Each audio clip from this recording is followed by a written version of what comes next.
Praise the lord. ప్రభు పేరిట మీ అందరికీ కూడా నూతన సంవత్సర శుభాకాంక్షలు తెలియజేసుకుంటున్నాను. ఈ దినము వాగ్దానం చూసుకున్నట్లయితే హబక్కకు 3వ అధ్యాయము 2వ వచనంలో, యెహోవా నిన్ను గూర్చిన వార్త విని నేను భయపడుచున్నాను. యెహోవా, సంవత్సరములు జరుగుచుండగా నీ కార్యములు నూతన పరచుము. సంవత్సరములు జరుగుచుండగా దానిని తెలియజేయుము. కోపించుచూనే వాత్సల్యమును జ్ఞాపకమునకు తెచ్చుకుని మన దేవుని యొక్క లేఖనం సెలవిస్తుంది. దేవుని స్తోత్రం కలిగిన గాక. దేవుడు చేసినటువంటి మేలులు, దేవుడు చేసినటువంటి అద్భుత కార్యాలు బట్టి ఈ 365 రోజుల్లో ఆయన కృపా క్షేమములో మన వెంట వచ్చి ఈ దినాన ఇలా నూతన సంవత్సరంలో అడుగు పెట్టడానికి దేవుడు మనకి ఎంతగానో కృప చూపించాడు.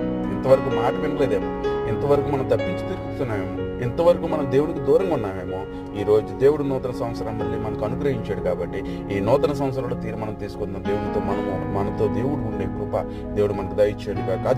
సంవత్సరములు జరుగుచుండగా